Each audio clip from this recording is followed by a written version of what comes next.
जाएं, उनको बताएं कि एक साल में उन्होंने अपने कितने वादे पूरे किए, लोगों की कितनी मुश्किलात दूर कर दी। उनकी जबान पे सिर्फ पीडीपी का नाम आता है, सिर्फ पीडीपी जैसे, मतलब उनको और कहने के लिए कुछ भी नहीं है। तो ऐसे में मुझे हैरानी हो रही है कि एक इतनी मजबूत सरकार जिसके पास इतना बहुमत हो, इतनी मेजॉरिटी हो, उनके पास लोगों को कहने के लिए एक भी बात नहीं है जिसपे वो लोगों को जाके वोट मांगे। लोकसभा का इलेक्शन हुआ, पीडीपी बीजेपी, उसमें वोट मांगा। असेंबली का इलेक्शन हुआ, पीडीपी बीजेपी। आज बाई इलेक्शन है, इसमें भी इनको लोगों को कहने के लिए, देने के लिए कुछ भी नहीं है। जैसे कि आप जानते हैं कि जिस उमर साहब ने ये कहा था कि मैं स्मार्ट मीटर चीफ मिनिस्टर बनते ही दरिया में फेंक दूंगा, आज वही उमर साहब स्मार्ट मीटर की वकालत करते हैं। वो कहते हैं कि आप सोलर भी लगाओ, उसके बाद हम देखेंगे, जो गरीब होगा उसके बाद देखेंगे बिजली फ्री देने का। इसी तरह सिलेंडर जो इन्होंने किया था वादा, उसका कहीं नामो निशान नहीं है। और आपको पता है गैस की कीमत पहले से ज्यादा बढ़ गई, बेरोजगारी ज्यादा बढ़ गई, हर हिसाब से लोगों की कमर टूट गई है। तो ऐसे में पीडीपी के ऊपर एक तो अपोजिशन का बोझ था ही था, मगर इस सरकार की नाकस कारकर्दगी का बोझ भी आ गया है। इन्होंने कश्मीर में गज गज जाके ये कहा था कि जो हमारे जेलों में कैदी हैं हम उनको वापस लाएंगे, अगर वापस नहीं ला सके तो हम उनके केस खुद लड़ेंगे। मगर कुछ नहीं किया। हमने कोशिश की, आखिरकार जब सारे दरवाजे बंद हुए, होम मिनिस्टर को मैंने लेटर लिखा, चीफ सेक्रेटरी को लिखा, डीजी को लिखा, तो हमें अदालत जाना पड़ा। क्योंकि मैंने देखा, आप यकीन नहीं करेंगे, एक फैमिली है, उसके घर में बाप उसका अंधा है जो कैदी बंद है, उनके घर में कोई गुजारा, जवान बहने जिनका एक भाई वो पिछले 7-8 साल से जेल में बंद है और कोई उनका जुर्म भी अभी तक साबित नहीं हुआ। तो हम मजबूर होकर अदालत चले गए, हम मजबूर होकर असेंबली में रेजोल्यूशन लाते हैं, हम बिल लाते हैं। तो जिनको इन्होंने कहा था कि हम फ्री बिजली देंगे, उनको आज कहते हैं मीटर नहीं लगाओगे तो आप बिजली चोर हो। जिनको इन्होंने कहा था कि जो सरकारी जमीनों में 20-30 साल से लोग रह रहे हैं, उन्होंने छोटे घर बनाए हुए हैं, तो उनको हम मालिकाना हुकूक देंगे, आज उनको कहते हैं कि आप लैंड ग्रैबर हो, आप जमीन चोर हो। तो मुझे समझ नहीं आता है कि इतनी नाकामी होने के बावजूद जो है, एक साल पूरे हर महाज पे फेल होने के बावजूद, कब तक उमर साहब दुनिया में हर जगह प्रोपेगेंडा पीडीपी बीजेपी करेंगे।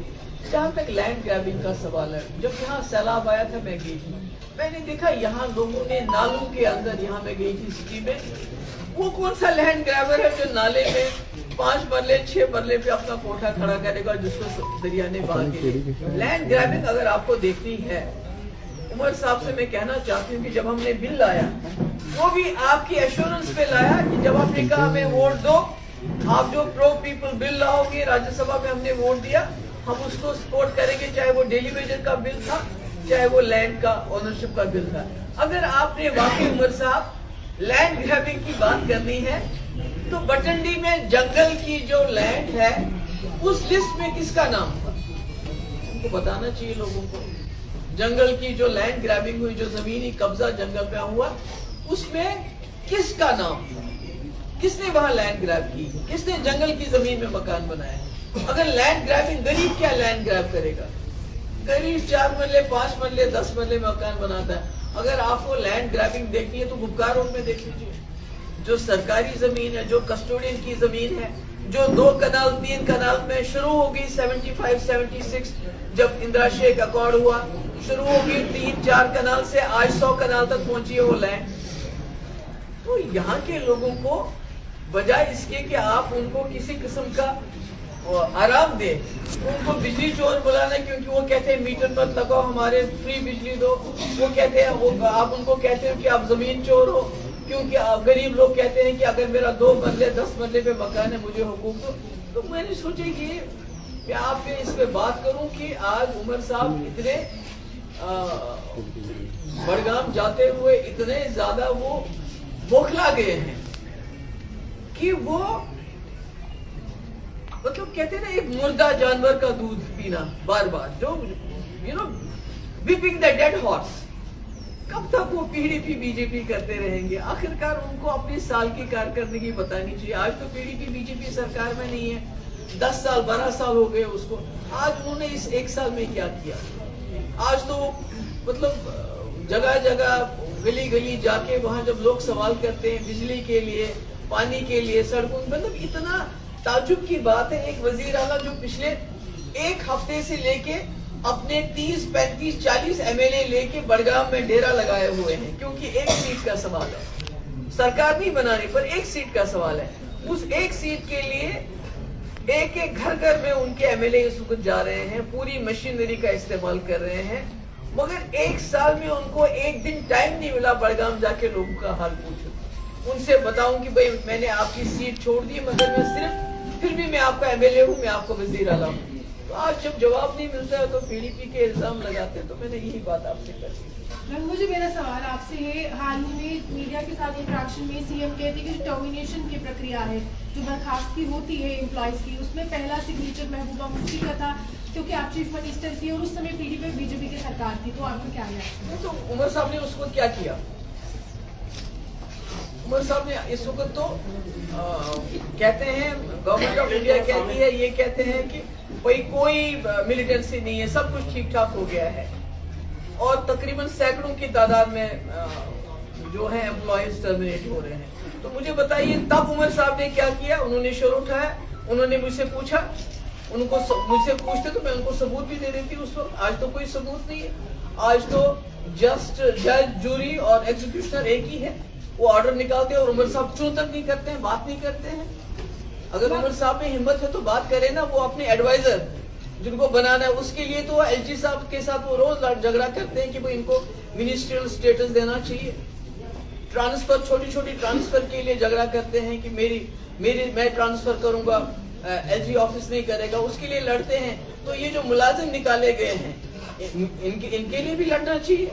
अगर महबूबा मुफ्ती ने किसी को टर्मिनेट किया है तो उसमें वजह नहीं होगी, मगर आज कौन सी वजह है? और क्या उमर साहब ने उस वक्त मुझसे सवाल किया आप ऐसा क्यों कर रही हो? सवाल मेरा आपसे रहेगा। महबूबा मुफ्ती जी, एक इल्जाम नेशनल कॉन्फ्रेंस की तरफ से बार बार लगाया जाता है कि जो बात भारतीय जनता पार्टी कहती है वही बात पीडीपी भी कहती है और स्वयं आप भी कहती हैं, उस पर आपका क्या जवाब? मैंने कहा ना, इनके पास कहने को कुछ भी नहीं है। कोई मुर्दा जब कोई जानवर चला जाए तो उसका दूध ढूंढते रहते हैं, एक ही बात कहते रहते हैं। इनको पूछिए कि आपने कहा था मैं स्मार्ट मीटर नहीं लगाऊंगा, फ्री बिजली दूंगा, कहाँ है? आपने कहा था 1 लाख नौजवानों को रोजगार दूंगा, कहाँ है? आपने कहा था प्रिजनर्स को वापस लाऊंगा, कहाँ है? आपने कहा था मैं टर्मिनेशन ऑफ एम्प्लॉयज का रोकूंगा, कहाँ है? आपने कहा था 12 गैस सिलेंडर साल के फ्री दूंगा, कहाँ है? 10 किलो राशन फ्री दूंगा, कहाँ है? करप्शन खत्म करूंगा। आपको मालूम होगा कि सबसे ज्यादा इस वक्त माइनिंग और दूसरे में जितनी करप्शन आज हो रही है ओवरऑल, शायद एलजी एडमिनिस्ट्रेशन में इतनी करप्शन नहीं। तो क्या किया ना? कहना है कि डिस्ट्रक्शन की जो शुरुआत है जम्मू कश्मीर में, जब भारतीय जनता पार्टी और पीडीपी ने मिलकर यहाँ पर सरकार बनाई तब से शुरू हुई। उसमें कुछ चीजें उन्होंने गिनाई की। जीएसटी की शुरुआत आपने की, सीएससी एक्ट 2002 आप लोगों ने उसे यहाँ पर इम्प्लीमेंट किया, और 2016 की अनरेस्ट जो है वो आप लोगों की देन। और 2010 में जो मसिल में फेक एनकाउंटर हुआ, शोपियान में रेप और मर्डर हो गया 2 लेडीज का, उसके बाद 2010 का अनरेस्ट हुआ, उसके जिम्मेदार कौन थे? अफजल गुरु की फांसी का जिम्मेदार कौन? महबूबा मुफ्ती में तो कोई फेक एनकाउंटर नहीं हुआ मेरे टाइम में। मेरे टाइम में तो कोई खुदा ना खास्ता